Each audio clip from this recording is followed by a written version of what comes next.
Céline et je m'apprête à réaliser le tirage pour le signe des Gémeaux. Alors avant de commencer le tirage, je vais vous présenter les cartes que je vais utiliser. Donc nous avons ici l'oracle des nombres, l'oracle du Verseau et à la fin du tirage, une carte issue de l'oracle les portes de l'intuition. Alors on va commencer tout de suite avec l'énergie qui vous accompagne. Et c'est l'énergie de Gabriel, pardon, ça commence fort. Alors c'est incroyable parce que Gabriel, qui est associé à la Lune, est sorti dans énormément de tirages. Donc, vous faites pas exception à la règle. Et cet archange, en fait, c'est vraiment un archange qui apporte l'esprit de vérité, qui apporte la lucidité, l'intuition dans toutes les situations de blocage, si jamais c'est votre cas et que vous en rencontrez. En tout cas, il va vous permettre de vous reconnecter avec qui vous êtes, de trouver les solutions qui sont déjà en vous, de faire appel à vos ressources. Avec cet archange Gabriel, on va travailler aussi sur ses émotions pour rester maître de son destin et ne plus subir les événements. Je crois que c'est vraiment le mot d'ordre. D'une manière générale, voilà, de reprendre un peu le contrôle de son existence. Alors, on va voir ce que nous réserve la première ligne. Donc nous avons une carte magnifique, un maître nombre 22, la force. Nous avons la carte du voyage, nous avons la carte du faux pas et nous avons la carte de la discussion. Alors, la carte de la force, c'est vraiment, comme je vous le disais, c'est un maître nombre et son énergie, c'est vraiment une énergie très spéciale. Et elle va vous accompagner de manière très puissante pour réaliser vos objectifs les plus, ceux qui vous tiennent le plus à cœur, en tout cas ce qui y a de plus grand pour vous. Peut-être pour reprendre le contrôle de votre existence. En tout cas, passer à travers les blocages s'il y en a. Là, j'ai l'impression que c'est le cas parce qu'on a cette carte du faux pas. Mais en tout cas, là, on vous dit vraiment profiter pour agir sans attendre et pour vraiment accomplir ce que vous avez à accomplir. Donc là, on vous dit mobilisez vos forces, osez voir grand. Voilà, les vibrations qui vous entourent sont vraiment très positives et elles vont vous aider à vivre ce que vous souhaitez au plus profond de vous-même. Donc, osez voir grand et prenez conscience de la force qui est en vous pour accomplir ce que vous désirez. Ensuite, cette carte, elle est accompagnée de la carte de la discussion. Donc, moi, j'ai l'impression que peut-être, parce que le voyage, on parle de déplacement, plus ou moins loin, hein, voilà, de déplacement d'une manière générale. Ça peut être un voyage à l'étranger aussi. Mais j'ai l'impression que vous allez vous déplacer pour... voyez la carte de la discussion, c'est une carte qui nous parle de concertation, qui nous parle de réunion, de réflexion, voilà, de débattre d'un sujet, peut-être d'une erreur, qui a été commise avec cette carte du faux pas. Je vais y revenir. Mais en tout cas, il y a vraiment une notion de négociation, de conciliation, de recherche de solutions. Vous voyez, à travers cette carte de la discussion. Alors. Le faux pas, c'est peut-être vous qui l'avez commis, peut-être que là on est en train j'ai l'impression qu'il y a un travail d'équipe.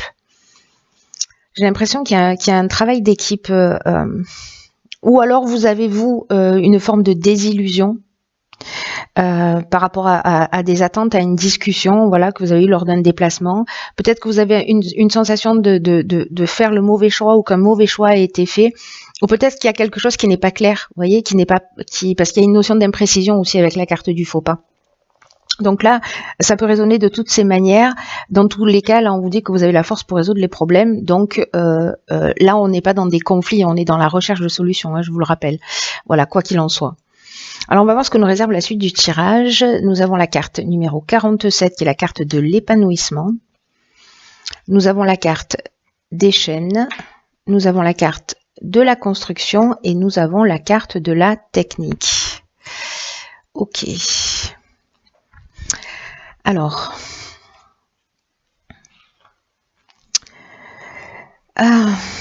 cette carte de l'épanouissement, elle nous dit encore une fois que vous êtes vraiment sous de très belles influences. Hein. Là, c'est une carte qui nous dit d'une manière générale que s'il y a des agitations dans votre vie, je pense que c'est peut-être lié à cette situation, qui peut être aussi bien dans le domaine professionnel que sentimental. Hein. Là, ça peut toucher tous les domaines. Je ne sais pas pourquoi moi je l'ai lié, c'est peut-être la salle de réunion qui m'a mis sur la voie de la voie professionnelle, mais ça peut vraiment résonner dans tous les domaines, pour le coup. Donc, je reviens à cette carte de l'épanouissement qui nous dit que s'il y a des agitations, que s'il y a des problématiques, s'il y a des blocages dont nous parlait Gabriel tout à l'heure, ils ne vont pas durer, voilà, et ils vont laisser place à un réel épanouissement. Donc là, on vous dit qu'il y a quelque chose de très positif pour vous et qu'il ne faut pas vous laisser influencer peut-être par des divergences qui soient passagères. Parce que elles vont finir par disparaître. Je pense que vous allez trouver un accord et vous allez poser vraiment des bases solides. D'ailleurs, c'est ce que nous dit cette carte de la construction. Si c'est une relation amoureuse, c'est pareil. Vous voyez, si c'est une relation professionnelle, c'est pareil. Si c'est une relation familiale, c'est pareil. C'est toutes les histoires qui parfois demandent du temps, qui parfois demandent de faire des concessions. Mais à terme, c'est des concessions qui vraiment seront minimes comparées au bien-être que cette relation, que cette situation va finir par vous apporter. Donc là, on vous demande quand même de garder confiance. Parce que nous avons aussi la carte des chaînes. La carte des chaînes, c'est peut-être vous vous sentez dans une situation peut-être de soumission, une situation de latence ou de blocage encore une fois. Peut-être de dépendance, peut-être que si c'est professionnel, vous êtes dans une forme vous êtes dans un arrêt de travail, vous voyez. Si c'est une relation sentimentale, peut-être qu'il y a une notion de stagnation ou de passivité, mais avec la carte de la technique, on est quand même dans le progrès, dans la recherche, dans le perfectionnement. Donc là, si on est en train de parler de relations humaines, je sais que c'est un peu particulier, parce que là, ça sonne vraiment technique, hein, pour le coup. Si c'est dans le domaine professionnel, vraiment, on est dans les nouvelles technologies, là, on est dans le sens de l'innovation, on est, voilà. Si c'est professionnel, vraiment il y a quelque chose qui se construit. Peut-être que ça stagne, peut-être que ça va pas aussi vite que ce que vous souhaitez, peut-être qu'il y a des divergences parce qu'il y a cette forme d'imprécision dont je vous parlais tout à l'heure avec cette carte du faux pas. Mais du coup, pour moi, vous allez trouver des solutions. Voilà, là on vous dit simplement, ne vous laissez pas perturber par ça, ne vous braquez pas, parce que il y a quand même quelque chose de constructif et d'épanouissant au bout de cette situation, encore une fois, peu importe le domaine. Alors, ensuite, nous avons la carte du partage. Ah ben voilà, ok. Très intéressant, vous allez voir pourquoi. Nous avons la carte des écrits, nous avons la carte de la régénération et la carte du marginal. Alors, fascinant. Alors, fascinant pourquoi ? Je vous explique tout de suite. Parce que la carte numéro 2, beaucoup de 2 hein, dans votre... ça nous parle de la relation que l'on a aux autres. Et c'est une carte qui nous dit qu'il faut apprendre à collaborer avec les autres, justement, et pas simplement...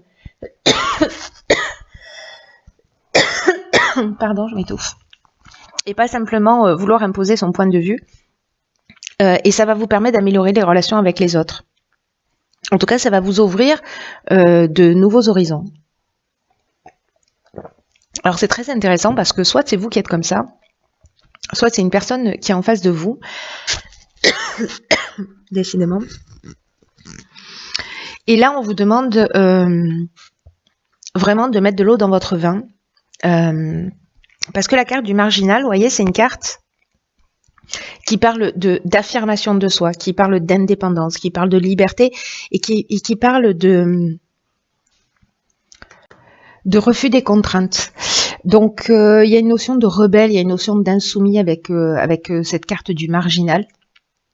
Là, il y a vraiment cette notion de se mettre à la place de l'autre. C'est-à-dire que le dialogue, vraiment, c'est une très bonne manière de tirer les choses vers le haut. Vous avez envie d'être compris, vous avez envie d'être respecté, et l'autre en veut autant. Donc là, cette communication, ce partage, ce qu'on vous propose là, c'est d'arriver à exprimer ce qui est juste pour vous et de permettre à l'autre aussi d'exprimer ce qui est juste pour lui et peut-être d'essayer de se mettre à la place de l'autre pour mieux le comprendre. Donc ça reste très important parce qu'il y a peut-être une notion aussi de guérison. En tout cas, c'est un outil que vous avez, une ressource, un outil que vous avez à disposition pour passer à travers ces fameux blocages, hein, et pour avancer et reprendre en tout cas le contrôle de votre vie. Pas d'une manière brutale, voilà. On peut le faire, hein, on peut mettre des coups de pied dans la fourmilière, mais là il y a quelque chose de, je sais pas, de très subtil, de très constructif, etc. Alors cette carte, elle est accompagnée également de la carte des écrits. Alors la carte des écrits, c'est une carte de, soit on est en train de parler d'un contrat, soit on est en train de parler de nouvelles. Peut-être de démarches ou en tout cas d'accords, de signatures, etc. Et le fait d'être dans le partage, dans la négociation et de pas être dans absolument le refus des contraintes, ça va vous permettre cette régénération, c'est-à-dire une reconstruction, une amélioration financière, peut-être un regain de sentiments si on est en train de parler d'une relation sentimentale. En tout cas, il y a de la guérison, il y a du renouveau, il y a une nouvelle énergie, il y a vraiment une amélioration. Donc c'est vraiment très intéressant et c'est très constructif en fait. Il y a vraiment cette notion de transformer les choses d'une manière positive et de les tirer vers le haut, hein. Alors on va voir ce que nous réserve la carte. D'accord, donc c'est la carte de la réparation, issue de l'oracle Les Portes de l'Intuition. Je vous lis le message: dès que vous transformez ou réparez les choses, vous récupérez toute une énergie dont vous pouvez disposer. Voilà, je vais m'arrêter là. Non, je vais pas m'arrêter tout à fait là parce que du coup, ça nous apporte des informations supplémentaires, cette carte, même si elle résume très bien, je trouve, le jeu. C'est une carte qui dit que ce qui ne fonctionne pas chez vous mérite que vous y apportez votre attention parce que ça produit un blocage dans certaines situations. C'est ce qu'on est en train de voir là quand même, hein. Et là, on vous dit que dès que vous transformez les choses, que vous les réparez, vous allez récupérer une énergie dont vous pouvez disposer dont bon vous semble. Et effectivement, il y a cette notion, je vous le disais aussi avec la régénération, de guérison. Et cette communication, le moment où vous allez travailler votre relation à l'autre en sortant de ce côté rebelle, vous allez vous transformer. Il y a quelque chose qui va se transformer. Et ça marche aussi, si on fait un parallèle avec la situation que vous êtes en train de vivre, ça marche aussi avec les biens matériels. Par exemple, je pense à ça parce que ici on a la technique aussi et la construction. Et vous verrez si ça résonne pour vous. Mais leur état de marche de ces choses matérielles, je sais pas, de votre cafetière, d'un meuble, de quelque chose de cassé, d'en panne ou d'inutile que vous avez, on vous demande soit de le réparer, soit de vous en débarrasser. Parce que l'état de marche de ce qui vous entoure, c'est un peu l'image de votre propre fonctionnement. Vous voyez, comme un effet miroir. Donc, si vous commencez à le considérer de cette manière, qu'il y a une projection d'une certaine facette de vous-même, vous allez commencer à agir aussi sur le plan matériel. C'est-à-dire que vous n'allez pas laisser traîner et vous n'allez pas laisser traîner les choses. Vous allez les transformer. Vous n'allez pas vous bloquer. Vous allez réparer ce qui doit être réparé, transformer ce qui doit être transformé sous tous les aspects de votre vie. Et il y a vraiment, ça va apporter cette régénération et ce bien-être là qui va augmenter d'une manière vraiment considérable. Et ce comportement, cette manière de faire, vraiment, ça va rejaillir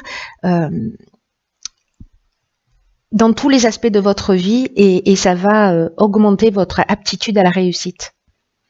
Donc là, faites le ménage, réfléchissez, triez, listez tout ce que vous avez à faire en vous, chez vous, autour de vous, afin que tout soit opérationnel. Voilà, techniquement, si vous avez des choses à régler, faites-le, parce que du coup, vous allez libérer une autre quantité d'énergie qui va être importante pour vous. Voilà, c'est un très beau jeu aussi qui qui, je vous le souhaite, va vous emmener cette compréhension. En tout cas, si vous avez un conflit tel qu'il soit, un sentiment de blocage, n'oubliez pas qu'on reprend les rênes de son existence, que la clé est en vous, c'est ce que nous dit Gabriel, que c'est un mois aussi pour travailler sur ses émotions, pour rester maître de son destin, ne plus subir les événements. Et rester maître de votre destin, c'est aussi être à l'écoute de l'autre.